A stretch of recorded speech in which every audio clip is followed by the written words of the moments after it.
Welcome to the Think Fitness Life podcast, where we bring the mind, body, and gym together so you can improve your health, increase performance, and live your best life.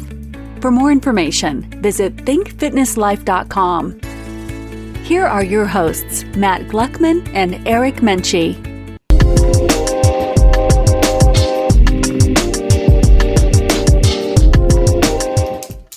Welcome back to the Think Fitness Life podcast, mindset, exercise, and nutrition with your hosts, Matt Gluckman and Eric Menchie. Today, we're going to be talking about how the squat is going to actually improve your mechanics of your body, can improve your hip health, your knee health, your ankle mobility. And we're going to talk about it all about here. We're going to talk all about that here today. First thing we probably want to start off with is, why is the squat so important? It's like the king of exercises. Yeah. I mean, it's been claimed it is the exercise, if we want to talk from a metabolic standpoint, that it's going to drive full body demand. There's just so many muscles working, and you're literally moving yourself up and down, like your own body weight up and down. There's no better movement, even if it's body weight, that someone could do to drive like a heart rate, to drive full like body stimulus than a squat. Yeah, and it's been known to release the most amount of testosterone because of its demand on the body and how many muscles are involved in the squat. You're talking glutes, quads, hamstrings, core, back. Everything's really involved. And I mean, here's the deal. If you deadlift and squat, they're both going to release a lot of testosterone. But the squat has always been referred to as the king of all exercises. That's very true. In the squat, you can load it more, right? So you have more. In deadlifts, you're pulling off the floor. Squat, if you're holding a weight, there's more total load against gravity. So there's more of a response that you're getting.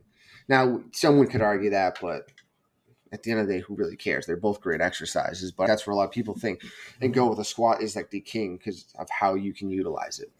You know what? The basic form of a squat, stand about shoulder width apart, toes parallel, and you're going to sit in a chair and you're going to go down as low as you can, and then you're going to come up. And now that's going to look very different for anyone who's listening to this podcast. That might mean your ass is on the ground, ass to grass, and you have great depth. Or that might mean that your butt barely gets to the depth of your knees and you're doing a quarter rep squat or a half rep squat. And there might have been an application for that back in the day. I know there was definitely the argument for sprinters because that was the only place they lived in. But they've come around. They understand that technique does trump all, and you're trying to work the full range of the muscle to strengthen it and make adaptations. So ideally, the best looking squats, when you get as low as you can go, your hips are below your knees and your back is parallel to your shins. Right. A lot of times, I'm trying to make it as simple as possible. Yeah, simple. A lot of times there's like a problem with the squat world. Everyone's going to squat a little bit differently. But I like the sitting in the chair analogy. The only issue is people sit too far back sometimes, right? So squatting ideally should be like straight down. Like your hips should move straight down. It shouldn't be like you're sitting back into a chair. So I kind of I revamp it and like, all right, you're going to sit down onto a stool or you're going to sit down onto a low step. Because then it gives someone a lower target to squat down to, and they have more like the step is right under them rather than behind them. And that's where it gets into this problematic world of squatting in hip health, knee health, ankle health is because if you squat with poor squatting mechanics, so let's say, as you mentioned, if hips do not go below the knees and they go too far back, we're now going to compress and put that torque in load more into lower back and hips rather than displacing it through the full body. Yeah, that is more of a powerlifting style, technique. They do it in their world to be strong and move a lot of weight. That's fine, but the rest of the world doesn't live in a powerlifting world, and that shouldn't be applied to the human body mechanic. And if you look at powerlifters, they have a lot of problems and back problems. And this all started, this knees over toes, in 1978. There was a study done. They basically said if you go knees forward, it increases the pressure on the knees, and they use powerlifters as the study. So yeah, they're not wrong, but there's a proper way to squat where you don't lead to poor joint mechanics. Yeah, and consequently, you will get people who will try to squat best they can, and they'll be using a lot of their quad. And when they use a lot of their quad, they will feel tension around the knee because that quadricep muscle comes out and over the kneecap and attaches down to the tibial tuberosity underneath the kneecap. And if you're all quad in a squat, then of course you're going to feel a lot of tension at your knee, and it's going to feel very. Another piece to that is kind of what you're talking about coming straight down. And the reason why I do like telling people to just sit down is because at the end of the day, it does need to be primal. Like I want someone to sit and I want someone to stand. And that's how I want the squat to feel. And then from there, we have to determine what's engaged properly and what's not. Right. But a major piece of when you ask somebody to sit straight down is they usually can't keep their glutes engaged, or still the first thing they do is they break at the hips. They hinge, they bow, and they bring their hips closer to their hip flexors, closer to their quads, which if you're already in a seated position, say that you're someone who works at your desk, you drive, you sit at your dinner table, you sit on your couch, you're in that 90-degree position at the hip. Well, you're inviting your body to engage at that 90-degree portion. So law of specificity, if you go back into that position or you try to get into that position where the backs are, those hip flexors and those quads are going to say, oh, we know what to do. They tug forward on your hips, on your pelvis. Then they tilt the hips in the back. They disengage your hamstrings and sometimes your glutes. And now you have more compression in your lower back. And some like your erectors are going to try to stabilize your spine. Your QL is going to try to stabilize your spine. Your TFL is going to try to stabilize your spine. All these smaller muscles versus the glute and the pelvic floor to stabilize your spine are going to kick on to try to compensate. So one of the best things you can do for just good squat mechanics right out the gate is stand, start with your butt clenched, and push your knees forward, and then try to maintain your tailbone right underneath your spine and drop right in between your legs. Yeah, and that's the hardest part. We can sit here and say that, and you're 100% right. A lot of people don't realize the problem is they lose squatting mechanics over time. We're 9 months as developing in my mom. I'm in a squat position. I'm in this fetal position. I'm in a deep squat. I'm born, I start crawling, I learn how to squat.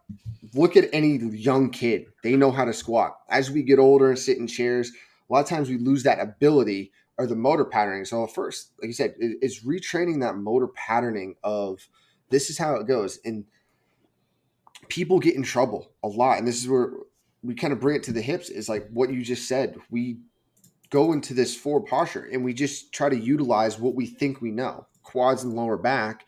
Next thing you know, we have a hip problem. We have lower back tightness. People are afraid to squat. They go, oh, it's bad for my back. If someone says to me that squatting is bad for their back, that's a right there a red flag that already tells me that their system's threatened by it because they don't know correct patterning and function. Now, and they're probably feeling it in their lower back already. Right. And that's where they're going because their body's like, hey, I need to get down and up. I need to survive against gravity and get upright. Do whatever means possible. Use a lower back, use QLs, use a neck, use whatever. But that's going to lead to them feeling that pain. And then when they go to do other things, it becomes problematic. It's one of these things where if we don't train the squat properly, general population are going to get hurt, and then athletes are going to get hurt too, because if you train more of a powerlifting, like you said, hips back style, you're throwing off the timing of sprinting or running. So yeah, you're going to get strong, but you're only getting strong in that position. That doesn't help anything. And if you're going super, super wide just to get to a comfortable position for your squat, odds are you're just adding insult to injury and you're strengthening those external rotators. You're strengthening those TFLs and those glute medials to pull from the outside versus the glute max, which is underneath your butt and the big part of your butt, as well as your pelvic flooring, which lights up the abdominal cylinder from your tailbone up the spine. So you want to think a lot about your positioning, and if your feet are wide, bring those suckers in, and you got to work on hamstring engagement. You should feel like your hamstrings are pulling you down to the ground. One thing I really like to do with someone who's starting in a really wide stance, like I always like to just naturally see what someone's going to do.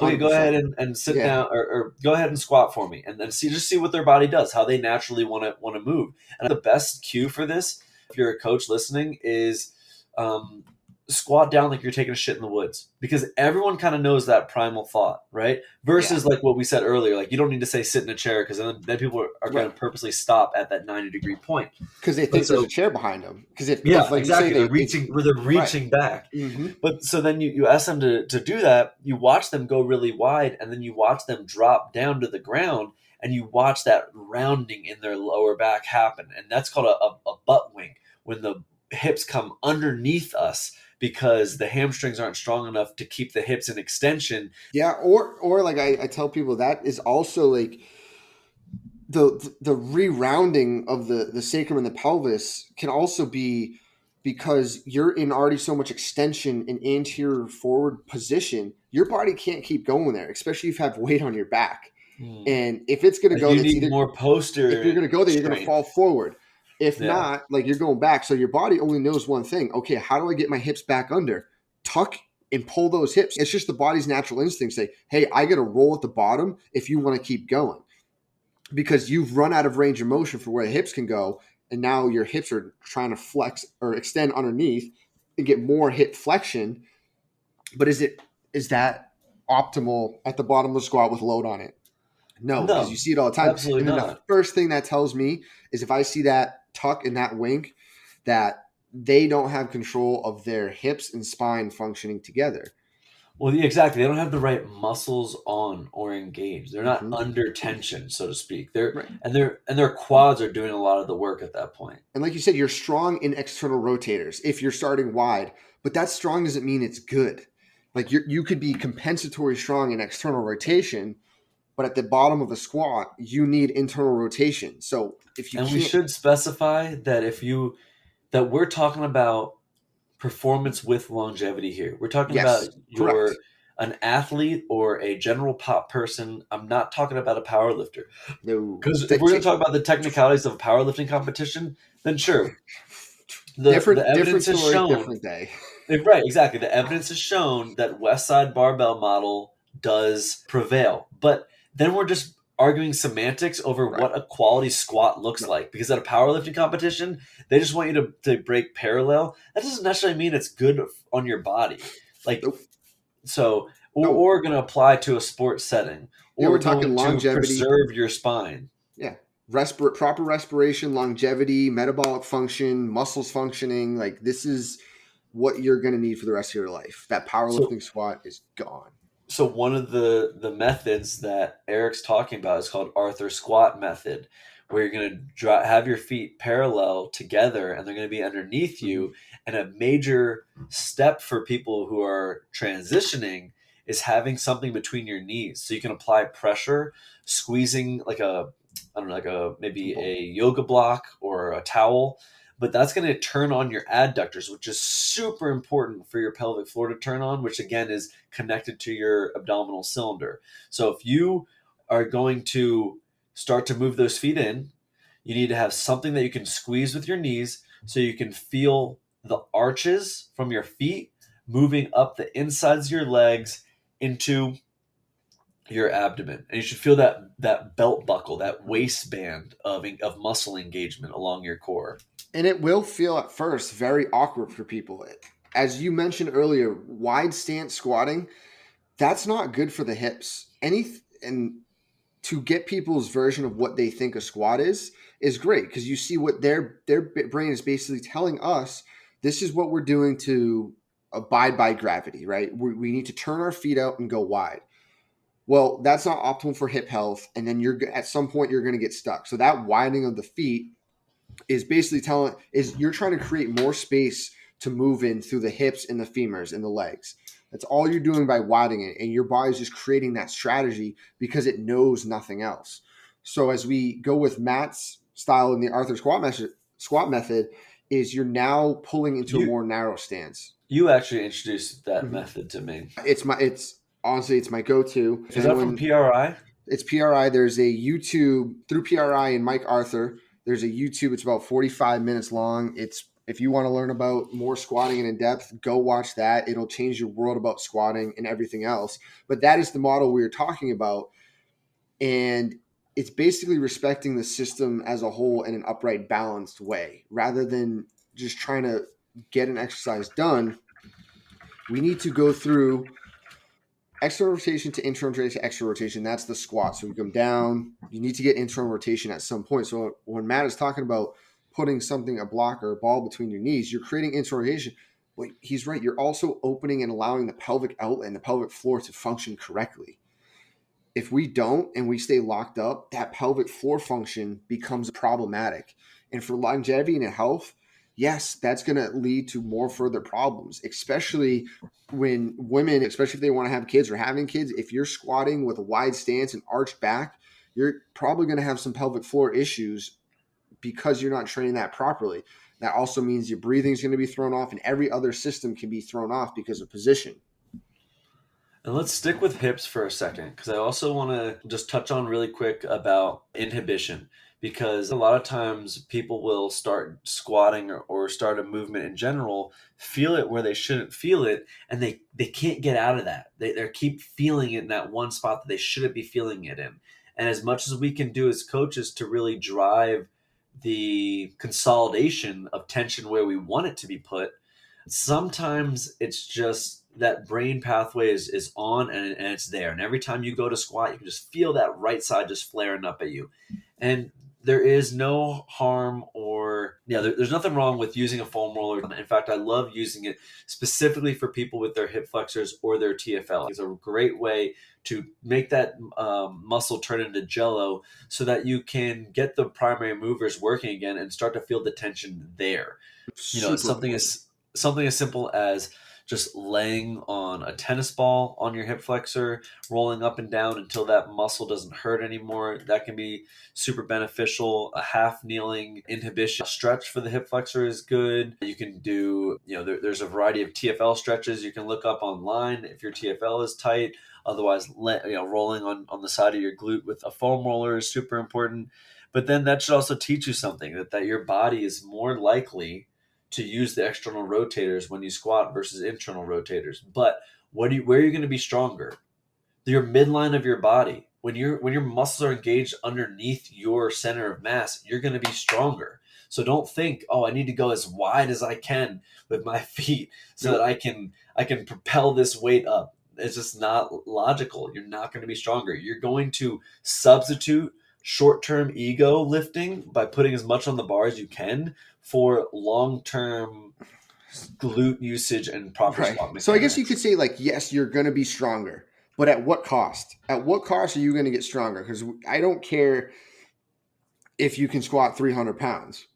I care if your back is healthy for you to be able to play paddle tennis on Saturday afternoon. So there's always a trade-off.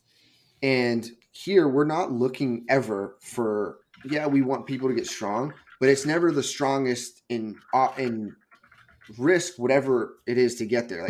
We don't need that. And as it goes to show, as you release whatever we could call it, TFLs, hip flexors, those are going to be the things that hold us up against gravity and keep us going. If you squat down and you're getting close to parallel and you feel those hip flexors and TFLs and those hips get super tight, right there, that's an indication that there's position that's not optimal. And most people will feel like they're getting stuck, and they'll say, I run out of range of motion in the squat. And in fairness, they will. And you'll see them literally just stop. And if they try to go lower, they'll feel like they're either falling back or they have to lift the heels off. And that's a sign kind of saying, okay, they've run out of range of motion. They're trying to figure this out, and then they can't. How are they going to get around it? And this is where some people really need to be able to understand that, yeah, it's okay to fall forward and backwards, but it also tells us that their center of gravity is way off. If they get to parallel and they're stuck and they can't drop those hips lower, their brain is internally fighting something that's basically saying, if I go anything lower, I will fall over, and falling over could get me hurt. So I'm just going to stop and get stuck. So if you feel that in your squat patterns, you need to change that, because you're only going to drive more compensation and tightness through those hips. And that leads to a whole other problem, is as we drive into this compensatory external rotator hip problem, the biggest thing we see is lower back compression, because as your pelvises are ERing, you are compressing your SI joint, and that means most likely the lumbar spine is going into extension, and you're going to be compressing the nerves coming through and around out of the discs, aka equaling pain. Why I like to start with the hips is, if hip position is off, you're now going to affect the joints below it. And with hip position, we should say it also comes with thorax position. You need a rib cage and a hips to be a cylinder to work together. If you have hip position off, you also could have problems up top, shoulders, head, neck, everything. Hips and ribs. Another piece to mention too is, do this slowly, progress things slowly. If you're adding 5 pounds every week, then by the end of the year, you're going to add 260 pounds. So don't think that, it's only fixed when I can go back to my normal weight I was lifting in and everything feels good. No, take your time. The body takes time to learn proper mechanics, to engage properly, to clean out inflammation from poor usage in previous lifting sessions. And where Mechie is going with it, where I want to take it a little step further, not to incite any fear in anybody, but really just to educate people. Incite fear. Fear is good. It's inflammation. Inflammation is going to be the precursor to, or excuse me, pain. Yeah, pain is going to be the precursor that's going to lead to chronic inflammation, something like bursitis. Because if you think about it and you looked up the anatomy of your hip, you have about 15 different muscles that are associated with your hip. So if you are using these smaller muscles that are causing more tension around your hip joint, well, of course you're going to build up inflammation, and you're going to prevent any of that inflammation from being dissipated because you're just pushing more people into the room, right? So the best thing you can do is getting the larger muscles to work so that the smaller muscles can do their job as secondary movers and stabilizers, but not have to do the primary work, and thus preserve your hips. Right. And if you're feeling mostly quads on a squat, I'll tell you, that is a red flag right now. Like, yeah, you're going to feel quads no matter what, but if you only feel the quads on a squat, that is not a squat. It is, those muscles are basically holding and pulling you up. And that's why, like you said, you're going to be weaker, because your body's learning a new pattern to turn the muscles that it actually needs on to stabilize the pelvis, the legs, and the lower body, rather than your primary movers, which your brain can do. And the key is, like, everyone is going to have a squat, unless you're taught, squat problem, because we're positioned and we're built and designed in an asymmetrical pattern, and we have to deal with upright gravity. So we have, most people have some sort of anterior, we're going forward, they're going to have this issue. We like to be more in an extended position. That's how our spine is built. So the importance of really understanding the squat mechanics is, you kind of have to tell your body to do something else. It's not just dropping down and up. Yes, in body weight you can do that, but you really need to understand and teach the body how to get into that depth position. And that's where a lot of society, we're losing that, and we're having a lot of hip problems. And a lot of that has to do with breathing, but we'll save that for another episode. Healthy hips relies on the proper, I guess we could say, force and load transmission from the trunk to the lower extremities. So if we take what I said earlier about how there's 15 different muscles associated with your hip, it's making sure that everyone knows their job and when to apply their job and when to stop working. And that's what healthy hips is all about. And you can absolutely squat for healthy hips. I don't want to spend too much time and avoid talking about knees and ankles, though, because that's also important to get into with the squat. So you want to dive right into knees? Yeah, and you're right on point. Kind of where you kind of want to be is talking about force. So if you have hips that are in a poor position, you mentioned earlier, hamstrings get turned off. They don't function properly. I mean, turned off might be an aggressive thing, but I'm going to go there because, like you said, you don't want to instill fear, but you kind of do. I want to kind of people understand, like, if you squat in a poor posture, poor position, it can be very bad for your system. So the hamstrings will be decreased because of the position of the hips. Now, what does that mean for the knees? Well, the hamstring cross the hip and the knees, and they influence the knees, and they also influence the knee joint. And if we were all quad dominant, and we've all probably been there, you squat down and you just feel a lot of pressure coming through the knees. I felt it. And a lot of people will get afraid of that. And that's where this whole knee over toes things becomes a problem. Now, we can talk bilateral squatting. We can talk split squatting. We can talk about any kind of squat you want.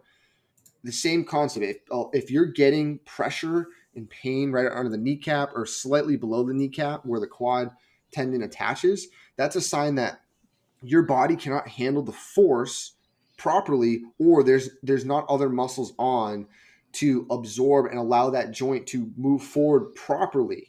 Now, if you have that problem, there's most likely going to be, if you're having a knee problem, you're also going to have an ankle problem. We'll get to the ankle, but that's a big thing with knees, and to turn those hamstrings on, because as you're squatting in this position, and it's more like Matt said earlier, you're descending straight down. You're flexing the hips, you're flexing the knees, you're flexing the ankles. You're kind of creating this one kind of almost ball of flexion. And the hamstring and quads aren't really lengthening and shortening like drastically. It's more as once you have the position, they're almost moving in this isometric, like dynamic isometrically position, creating tension as the joints are flexing. So it's not like the quads are shortening, the hamstrings have to be lengthening. No, the hamstrings, to still keep those hips in a position of a slightly tilted pelvis, like they're still working, contracting together isometrically while influencing that knee position. So that's a big thing with knees. And I see it all the time with runners that, they run, and even if you're jogging, your knee is going over your toes. Take a video of someone jogging or watch a marathon. When they hit and they go through the gait cycle of running biomechanics, their knee is over their toes. So the concept of trying to keep your knees back when you squat is only going to create more problems for the knees because it's not allowing proper timing of the muscles to turn on. It's funny because Eric and I's experiences, or what we're recommending, is kind of based off our experience. What I typically see are more general pop people and not athletes, and they already do squat really wide. Not only are you relying on more external rotators of the glutes, but you're also possibly, and what I've seen this happen in practice, is you might not even be engaging that VMO, one of your larger quad muscles. And that's going to be crucial to the extension of the knee. So you might be able to come down in your squat with no pain, but when you come out, you might be feeling your knees when you come out and not understand why. And it's because you're not even in a proper stance to get your legs working properly, getting the quadricep muscle, specifically that VMO, which is on the inside of your leg, properly working. Well, guess what? You go back to that Arthur squat method where you're pushing something between your knees, and your feet are parallel underneath your shoulders. I guarantee you're going to feel adductors, and you're going to feel more quad engaging. And you're probably going to start taking tension away from the knee. Right, because what happens when you take away a VMO from firing optimally in position? You get the other quads, and more like you get the erectus femoris, and more it's like the VL, the lateralis, to really, it's got to stabilize. So that's why people will also, with that, the VMO doesn't fire, they'll get IT band syndrome, and they'll cause a lot of problems. And I like that you keep bringing up ER, because there's a lot to dive into here. with all this stuff. And the next step of the problem that occurs with knee pain is, or most pain is built off of rotation. It's not just a flexion extension thing. Is as we move, joints need to internal rotate and external rotate. So when we start to go into, let's take your general population, our wide stance squat. Let's say they have their toes pointed straight, or slightly turned out, but their hips are more externally rotated. So as you come down, your femur could be more externally rotating than your tib fib underneath. Now you're creating torque and torsion at the knee, and now your body's going, I still need to stand up, but what muscles are going to pull up my knee back into position to get me there? Sometimes if that knee doesn't reset into position, people come up. Those muscles are pulling at the angle where they're like, I can't do this without excess pressure and tension, because they're not built to take that. That's one of my other kind of big, I would say, a pet peeve of not externally rotating and driving the knees out like most people will try to do, is because of that rotational factor through the knee joint, where as we keep the legs very close together in parallel, you're still getting rotation to certain degrees, but you're letting the knees go more in a sagittal plane rather than trying to go frontal, sagittal, and more transverse as you're loading straight down. Because that's just not, if you watch someone run or walk, we don't walk with our knees pointed and turned out. So external rotation can cause a lot of problems with knee pain too, because you're turning muscles off that need to be internally rotating at some point.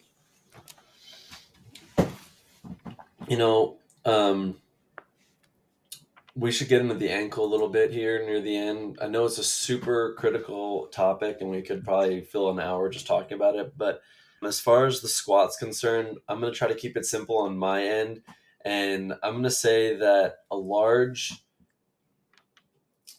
factor to the improper usage of glutes, hips, and the rest of the leg so you can squat properly comes down to the proprioception that we are receiving from our feet. So the information, the bottom of our feet will send signals up the leg to engage muscles accordingly.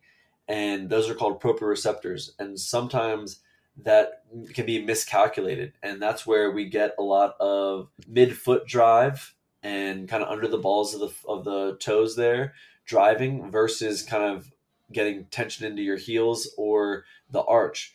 And this will affect you up the leg because you're going to get a lot more stiffness in your soleus, and you're not going to get as much use out of your gastroc, and consequently you're not going to get much more use out of your hamstrings and glutes. So one of the best things that they came up with was those lifters, those heel elevated shoes. However, they're not for everybody, but I do like using a wedge. I use it myself. I use it with all my clients. It's a great way to get full range out of your squat and get the tension on the body that you're looking for without having to spend days and weeks fixing your ankle mobility before you start squatting. So That's just one little tip I want to throw out there for people listening. Elevate those heels and drive through those arches. But have your whole foot, feel the whole foot planted on the ground. Yeah, and for them, I'm against them. They're not the end of the world, but people use them in the wrong way, if that makes sense. And explain. I will. And I it's great that you brought that in, because people will elevate heels and all of a sudden their squat is great. It's like, oh, well, what's going on? And you take that away and their squat's back to crap. So elevating heels changes posture above the system. So when we elevate heels will come up, and we're putting the ankle in a position of more of a early phase propulsion or early stance. So the tibia and fibs is actually behind the center of the ankle. That will allow that ankle to translate forward into the proper dorsiflexion and flexion that it needs to have that deep squat position, which is great. Then as you go up, because it's in that position, it can take tension off of the calves, which is creating tightness. And then it allows, as someone stands straight up, they might not be into this hyperextended position, because if they hyperextend with wedges on, you're going to feel like you're falling back. So what do you have to do? You have to kind of compensate or counterbalance that, compensate for that.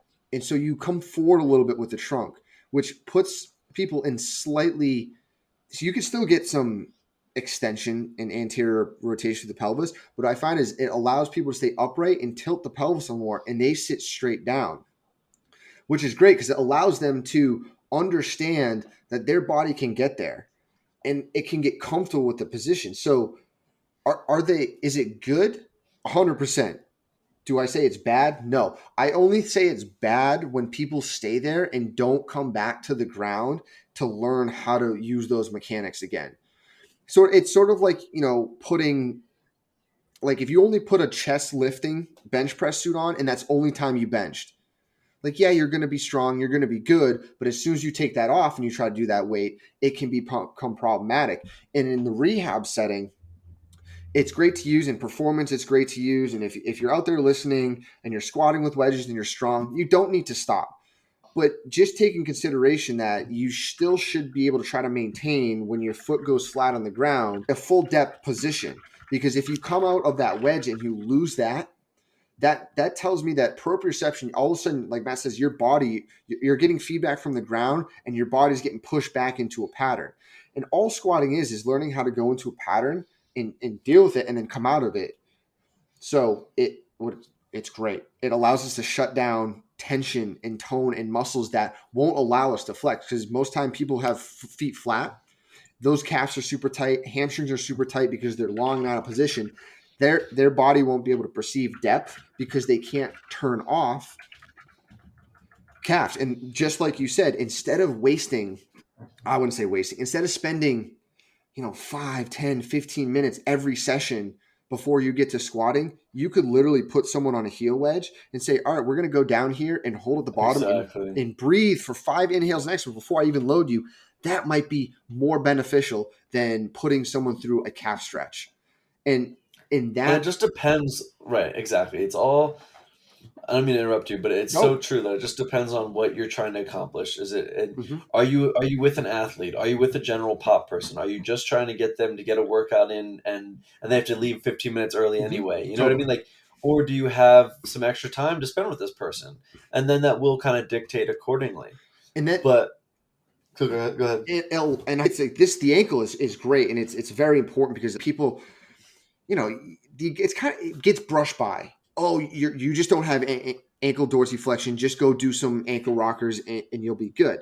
Yeah, that could work, but it's more or less like the wedge or the lifts is teaching your brain to understand what that flexion feels like and how to turn chains of muscles on and off. That's what stretching is. But stretching, if you just statically stretch, that doesn't get the same position. Now, with that ankle, this is why it's so important, because you're starting more of an early stance or early propulsion with that ankle. It's okay to go train the other way. So feet flat is more of a mid stance, and then toes elevated. Very much you don't really see this in a bilateral squat. Toes elevated will be more of a late stance, like max propulsion. But you're not really going to squat that way because there's going to be too much going forward. So like having a bar on your back is a little tough. You might get that more of like a rear foot elevated split squat at the bottom, where you're getting to that deep dorsiflexion, or you're training with heels elevated squats because you want to get more sport specific. The key is to take that through joints through all ranges of motion.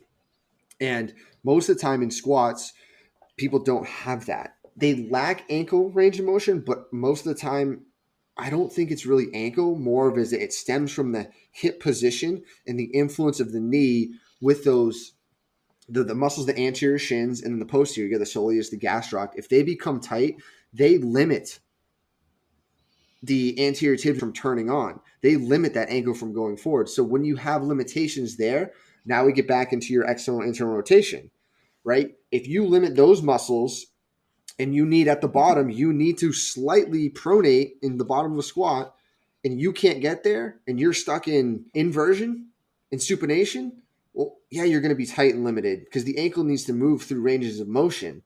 And at the bottom, it needs to slightly pronate to get to more internal rotation through a tib fib and a femur to have proper foot mechanics.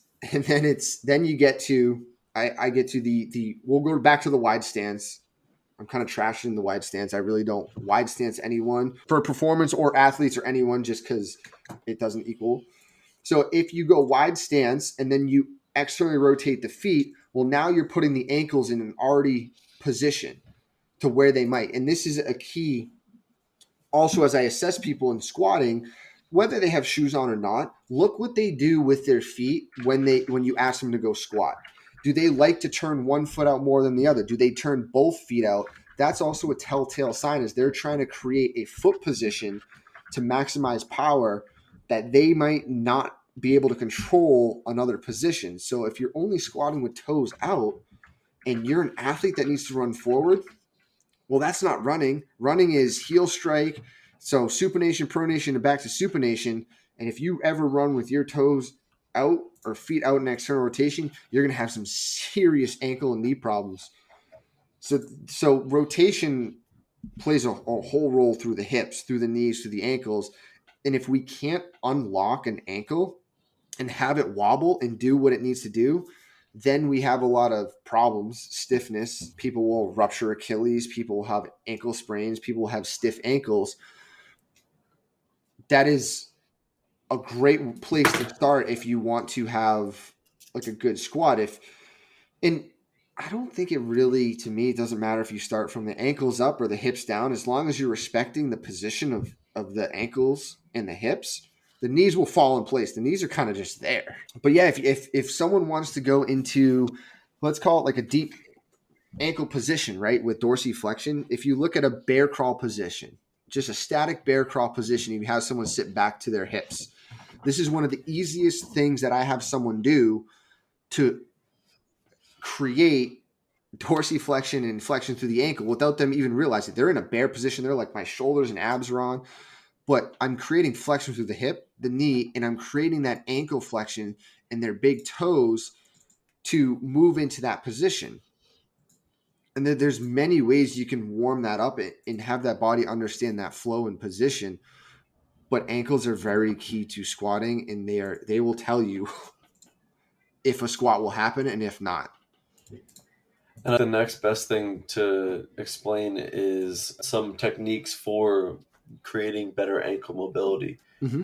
And it can start by just simply some soft tissue work around the soleus, around the Achilles, around the gastroc. Shut that posterior leg down. And then I do love just kind of like a banded ankle mobility exercise. Like you're going for, you're facing away from your anchor. The band is on the anchor. The band is now wrapped around your ankle, pulling you back, and you're putting your foot flat on the ground or on a step, and you're trying to drive your knee over your middle toe. And you can just hold that stretch. Some people like to put a kettlebell on their knee to kind of add more weight. Some people like to take it to the next step after they've done that on each side, and then they like to hold on to a plate or some type of weight and just get as low as they can into a squat to really force that ankle mobility. And do you feel your anterior shin when you do that, the front of your shin? Because I just like sometimes. Yeah, that's a good question. I don't know off the top of my head. Sometimes you will, and people might experience this, and they think they'd be like, "Oh, this is bad." You're gonna feel the problem. It's most like the anterior tib turn on in that deep dorsiflexion. That's it's usually fine. Not on. Exactly. That's what you're looking for, because we're saying like if that anterior tib is on, that calf can tone down and shut off. If that calf stays on, that anterior tib's not going to be allowed to do what it can. And the anterior tib will regulate the calf at high speeds. So if you don't have a strong anterior tib and your calf is just working, you're going to get shin splints. And that's a lot of problems. So if you do, or if you're ever in just a deep squat alone or in that position, you should be feeling anterior tibs. And that's where I would take it next, is even if like something to do where you're contracting, even if you pull your toes towards your shins and walk on your heels, like, you're going to feel those front of those shins on. That's good. You can train those anterior tibialises to do what they do and get strong. Yeah, because it's basically like when we're talking about the hamstring and the quad of the squat, the hamstring not being on, it's the same concept of you have the muscles behind the muscle group or the limb, so to speak, the muscles behind it trying to pull against gravity versus the muscles underneath it that should just be supporting. And then you are spot on. Just the first start is to inhibit or soft tissue work, because if you don't inhibit, you're just going to go back into a pattern. So you have to inhibit soft tissue. The next place I like to go is creating some sort of tension, strength tension relationship through, mainly it's isometric. So holding a position and allowing that muscle basically to say, hey, you're going to hold here for 30 seconds and you need to figure out and understand this position. So yeah, people ask me like, oh, why are you doing bear crawl holds or this for 30 seconds or 20 seconds? Why not just 10? Like it's all for a purpose, and it's all for the brain to understand that tension load and be able to keep that on and not just go, hey, I did a quick stretch and I'm going to shut it off. A lot of times stretching gets there when you do a quick like, oh, knee hug or, calf raise or calf drop. Like it's a quick second and the brain's like, okay, I can go back to my pattern. So that's the next place I take it to improving. And now you don't need to spend 5-10 minutes on it. I mean, you could do a calf raise for 30 seconds on the big toes to understand, hey, the calves are on. Then you can go anterior tib pulls for 30 seconds, squeeze those. All right, hey, let's now get into some heel elevated, some dynamic movement, and your squat pattern will clear up very quick. That about wraps it up. I'm not really sure. We could talk for hours on this. Stay on my end. We could, at the end of the day, like full depth squatting is going to be great for breathing, for pelvic floor health, for joint like movement, fluidity, and moving fluid through the joints and have healthy joints. So by all means, squatting is not bad. We need to be able to squat. As Matt said, ass to grass. Like you need to be able to get into a deep squat. Even if you're holding on to something in front of you, that's still a great position to get in that deep squat and breathe a little bit. It will really help your overall balance of your systems, from your neurological system to your digestive system, all that. Keep your squats low and your standards high. I love it. All right. Well, that's all, folks. Let us know if you need more assistance. We're always here to help the general public. We do remote training for do-it-yourselfers. We do custom programs for exercise and nutrition. And then we also have hands-on services for people who want a little bit more assistance. You can find all that out at thinkfitnesslife.com, and stay tuned for more content. Thanks for tuning in to the Think Fitness Life podcast. For more information on additional podcasts or YouTube videos or blogs, you can check out our website. That's www.thinkfitnesslife.com, all one word. And if you're looking for more additional services other than just the do-it-yourself approach, we offer programming, monitoring, and training, where you can get additional information on that at our website as well. Or you can send us a message at thinkfitnesslife, all one word, at gmail.com. Thanks for tuning in. See you next time. Catch you next time. If you're ready to make steps towards improving your health or increasing your performance, book a free 30-minute call today by visiting thinkfitnesslife.com.